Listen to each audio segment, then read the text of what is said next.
We're tracking Tropical Storm Isaias as it heads up the eastern seaboard. Good evening, everyone. Thanks for joining us here for Western Mass News at 6. I'm Jordyn Jagalenzer. The storm expected to make landfall tonight, and it could affect our area later this week. We have team coverage on the storm for you. Sarah Granelli is standing by with a look at how Eversource is gearing up to respond to power outages during the pandemic. But first, let's get the latest details from meteorologist Janna Brown. Hey, Janna.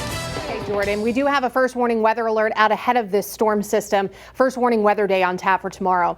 It's quickly moving to the north right now, north-northeast at 16 miles an hour. Still a strong tropical storm, slightly below hurricane strength, and expected to make landfall right there on the North and South Carolina border by, I would say, 8, maybe 9 o'clock tonight. Now, as far as the impact for us here in Western Mass, tomorrow morning is actually going to be kind of quiet. I think we start to see some showers and storms gear up closer to noon. The breezes really kick in late in the afternoon and throughout the evening and early part of the night. That's when we get hit with the hardest wind, the heaviest rain, and the best chance for severe weather. Wednesday morning, the rain is done, the breezes are lighter, and it's looking much more pleasant. So it's not going to linger. That's the good news. It's warm right now with good sunshine. We're up to 87 degrees with a dew point slowly climbing. Mid-60s right now. Winds are out of the west at about 9 miles an hour. Temperatures have been kind of hanging out in those middle to upper 80s most of the day. So it is warm. It is not overly humid, but that will change as that tropical air mass moves in tomorrow. Now, we do have a couple of showers that are way out ahead of the storm itself, which again is off the South Carolina coast right now. So there is some rain that's going to be creeping in later tonight. There is the chance for a couple of showers. Clouds will be increasing, but you might get to see that full moon. It's going to be big and bright this evening. Moonrise is 8:33 p.m. So get your cameras ready. Send in those photos if you've got them. It is the full sturgeon moon for the month of August. Overnight, skies turn cloudy. Showers possible after midnight with temperatures near 70. And tomorrow, again, main impact from about 6 to 11 p.m. We'll break down all these threats coming up here in just a few minutes. Jordyn. All right, Janna, thanks. We're continuing our team coverage now, tracking Tropical Storm Isaias. Western Mass News reporter Sarah Granelli spoke with Eversource about how the pandemic has changed the way that they respond to power outages. She joins us live in Springfield with the details. Sarah? Jordyn, Eversource says there are many safety protocols in place, like 1 person per truck. Now, if you're in an area where there are power outages tomorrow, you can always check out the Eversource's power outage map. Springfield city officials are bracing for Tropical Storm Isaias to make its way to Western Mass. Patrick Sullivan, the director of Parks, Buildings, and Recreation Management, spoke at a press conference Monday, saying the city is prepared for the storm. Our forestry division and our contractor Northern Tree is going to be ready to respond to any trees or power outages. We will work closely with our DPW and Eversource should that happen. Western Mass News spoke with Priscilla Ress from Eversource. She says trees are always a threat in a tropical storm. It does carry the potential for causing damage to the electrical system. As you know, trees are the #1 cause of outages, and of course with those high winds that we are expecting along with the heavy rain, we are keeping a very close eye on where the storm is going to hit. Not only are employees at Eversource preparing for the storm, but they have called in contractors, even as far away as Canada, to Western Mass to help. We are bringing in contractors. Contractors are coming to be at the ready once the storm has passed, and we're going to assess what kind of damage we're looking at. Throwing a curveball into Tropical Storm Isaias, Russ says, is the pandemic. Remember, we are still in a pandemic, and we are working under some very strict safety guidelines as well to keep our crews and our customers safe. So the restoration time may not be as quick as our customers would like it to be. She says they have safety protocols in place. We don't have crews riding two at a time. Every crew person, every crew member will be riding in an individual truck. We have social distancing as well. We also have to make sure that any equipment that we're using, that we're handling, has to be sterilized in between every job. Now, Eversource says if wires come crashing down in your neighborhood, to make sure to call 911 first and then make sure to notify Eversource so they can come to your neighborhood. Live in Springfield, I'm Sarah Granelli for Western Mass News. All right, Sarah, thanks. Turning now to our special coverage on the coronavirus. Springfield Mayor Dominic Sarno revealing where and when free coronavirus testing will take place in the city. Sarno making the announcement this morning during his weekly coronavirus briefing. The testing is part of the governor's Stop the Spread campaign. The mayor saying the testing will begin this coming Friday in the parking lots of Kennedy Middle School, South End Middle School, and Zanetti Middle School by appointment only. Tapestry will run the clinics from 3 to 5 p.m. The test results expected within 24 to 48 hours. And AFC Urgent Care on Cooley Street is also conducting testing through Quest Labs Monday through Friday, but city officials say that the issue there is that the turnaround time for the tests from Quest could be 7 to 10 days.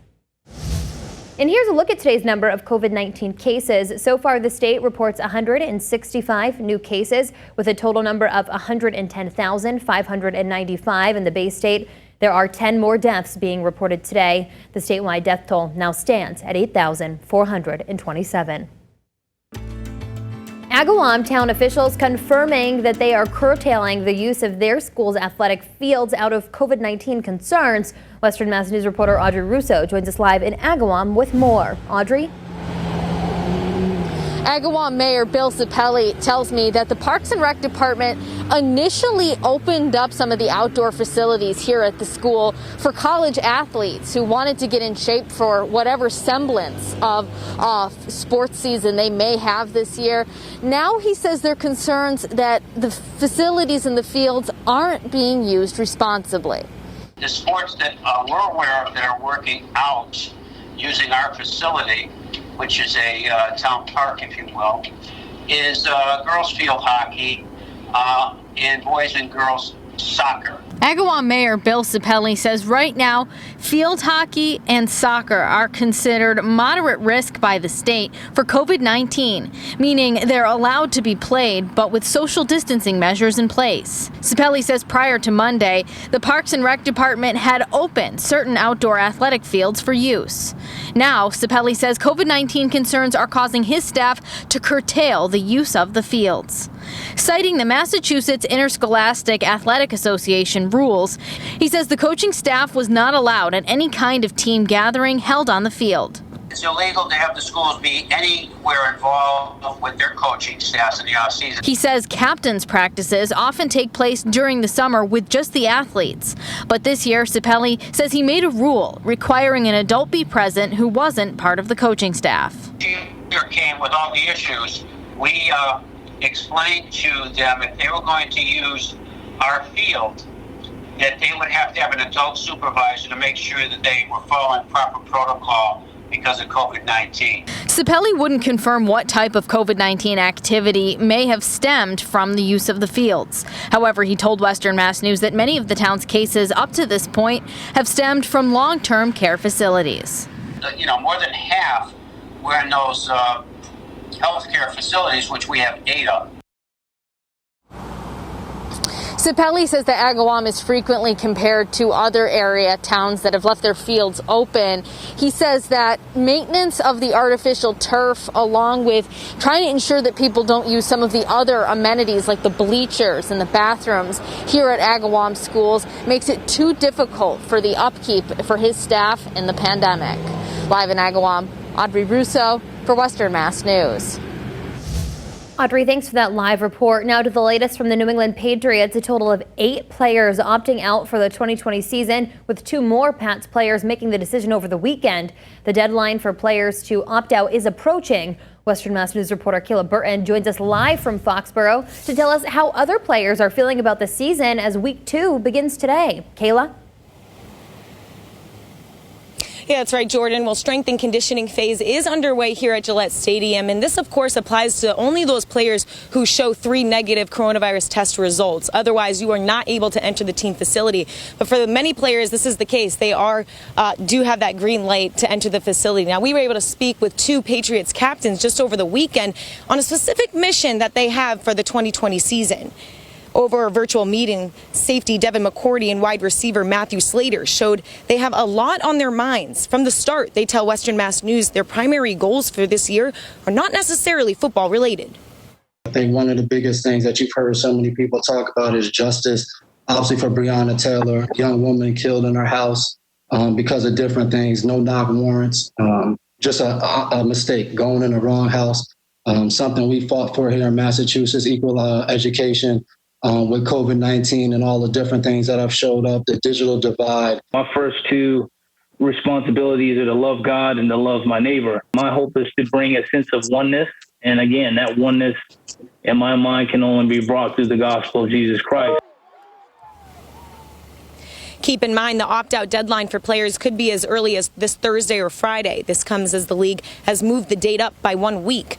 Now, 8 players have opted out for the season, the most any team in the NFL. 2 made the decision just over the weekend, wide receiver Marquise Lee and tight end Matt Lacoste. Now, the reasoning to opt out for many of these players is very personal and family related. Lacoste's wife, Jessica, is pregnant, and her due date actually falls within the 2020 season. As for Lee, he says that there are just too many unknowns and that this is the time to really be with his daughter. He says he does plan to be with the Patriots come the 2021 season. And of course, coming up later on Western Mass News, starting tonight, we'll have more on how the Patriots are handling week 2 of training camp. And I can't go live in Foxborough without mentioning, I know it may not be as exciting for all you Patriots fans, but it is Tom Brady's birthday, so I felt like it is necessary to bring that into this live shot. But for now, live in Foxborough, Kayla Burton, Western Mass News.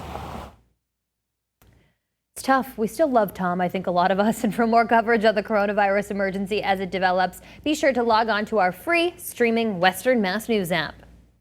Negotiations on a new coronavirus stimulus package were set to continue today between lawmakers and Trump administration officials, though an agreement seems unlikely. House Speaker Nancy Pelosi and Treasury Secretary Steve Mnuchin doubled down on what has been a main sticking point, the extension of federal enhanced unemployment benefits that expired on Friday. Pelosi said the amount can go down as unemployment drops, but for now it needs to stay at $600. Mnuchin argued the White House proposed a 1-week $600 unemployment benefit extension as negotiations continued, but he said the Democrats rebuffed that offer. Still ahead on Western Mass News, thanking healthcare workers, how the Springfield museums are honoring those who work on the front lines. And the latest on Tropical Storm Isaias as it churns up the coast. We have a live hit from South Carolina where they're preparing for the storm to make landfall. Janna? Meanwhile, here in Western Mass, all is quiet tonight, so now is the time to prepare, secure your loose outdoor items, grab some supplies like batteries just in case the power goes out, and make sure that you charge all of your electronic devices tonight. We'll take a look at Isaias' forecast right after the break.